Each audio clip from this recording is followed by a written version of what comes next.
This is USVI News, your Virgin Islands connection. Hi, everyone. Thanks for joining us for USVI News. I'm Emily Matson. A future Olympian from St. Thomas is taking direct aim for the 2021 Olympic Games. Nicholas D'Amour is already world ranked in archery and will compete in that sport for Team USVI in Tokyo. Our USVI News' Ali Bourne-Vanek catches up with Nicholas recently as he wraps up his Olympic training in Turkey. Nicholas, thank you so much for your time. I greatly appreciate it. Let's just hop right into it. The Olympics are just around the corner. How excited are you about this? I'm definitely pretty excited for it. It's something that I've been working very hard for a long time.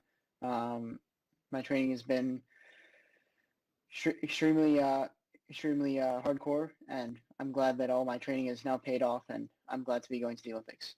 Tell me a little bit about your preparation for the Olympics right now. We are doing this interview with you being in Turkey, which is super cool. Tell me, what it's like being in Turkey and preparing for this tremendous stage in Tokyo. So right now my preparation is pretty similar to the way it's always been. A little bit more intense because I'm not really sure how things are going to work out at the Athletes Village in terms of training, because there's going to be about, I believe I get to the Athletes Village maybe four or 5 days before my competition starts. So I have to make sure that I'm prepared for that.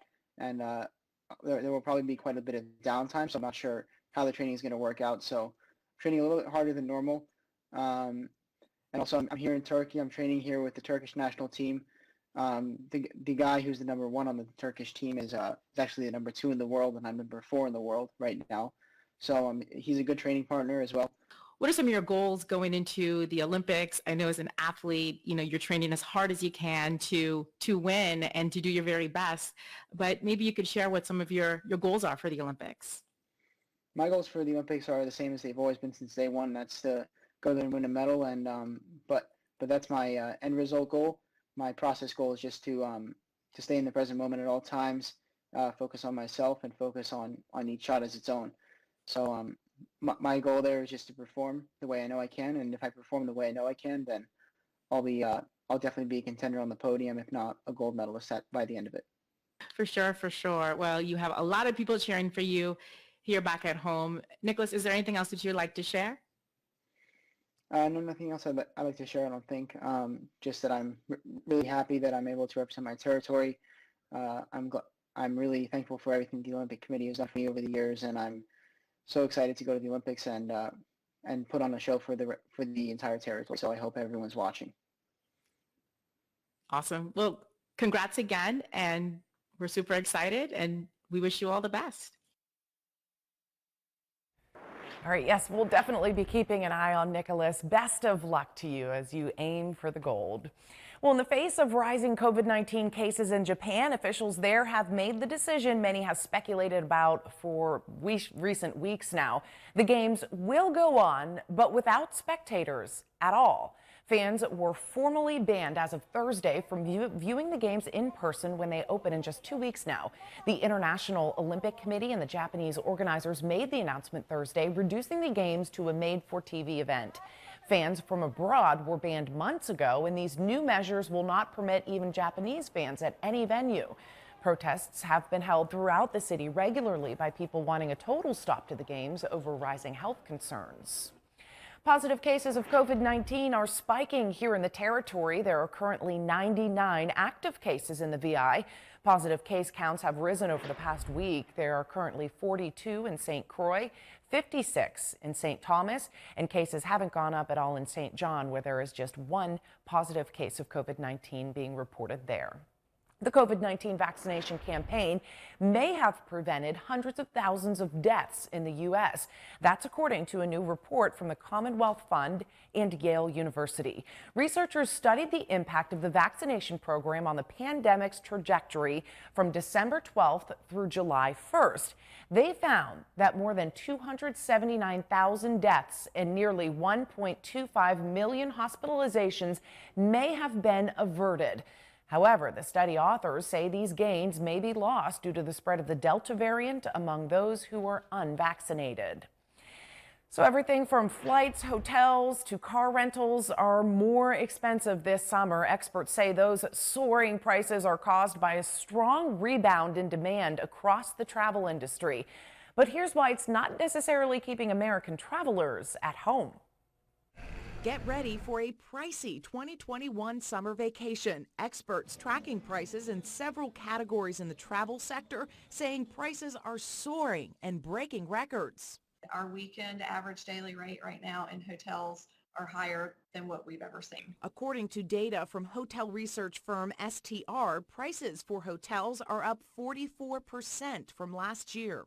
This is actually led by hotels that are outside of the top 25 markets, which before the pandemic is not something that you would have expected or seen. Amanda Height, the president of the STR, says popular vacation destinations are seeing hotel prices already surpassing 2019 levels. STR looked at data comparing the week ending in June 26th to the same time 2 years ago and found that in Orlando, prices were up 6%, and in Miami, they jumped 48%. Other markets like San Diego, Tampa, New Orleans are all back to average daily rate at the same level as 2019. Getting to your destination will also cost more. According to the Consumer Price Index, airline tickets were 24% higher in May compared to the same month last year. And rental car prices seeing the most extreme price hike. They soared 110% from a year ago. Experts say the increase in car rental price is linked to the low supply of vehicles. Rental car companies sold off about a third of their fleets to survive during the pandemic, the height of the pandemic, and they've been unable to purchase the replacement vehicles this year due to a chip shortage that's choking off new car production. American Airlines says it flew 3 times as many passengers over the July 4th weekend compared with 2020. The airline said it carried 2.7 million travelers July 1st through the 5th. It also flew twice the number of flights it operated compared with last year. The latest batch of numbers is another sign of life getting back to normal amid the COVID-19 pandemic. Well, from vacations to the rising cost of groceries, we know prices in the stores here in the islands are much higher than the mainland. And now even stores are stockpiling in anticipation of big increases in food costs. Here's our USVI News' Hunter Vaughn with what you can do to save. From bacon to bread, strawberries to cereal. Food makers say prices are up and supermarkets are stockpiling to get ahead of what could be the biggest price increase in recent memory. Lack of labor and the oil prices and the increasing demand. So it is a kind of perfect storm that we haven't seen before. In the past year, the price of white bread has jumped 7%. Chocolate chip cookies up 11%. Bacon prices jumped 19%. And strawberries will cost you almost 22% more than a year ago. AWG, the nation's largest grocery wholesaler, recently bought 15 to 20% more inventory of many packaged foods. The idea is to keep prices lower on those items and keep consumers coming to those retailers. So does this mean we should be stockpiling as consumers? I know that there is the impulse to do so. But we saw what hoarding did in the past last year. And when there's less on the shelves, yes, prices are going to go up. Instead, experts suggest saving money by making your shopping list ahead of time, checking store circulars or coupons, joining loyalty clubs, and buying store brands. Hunter Vaughn, USVI News.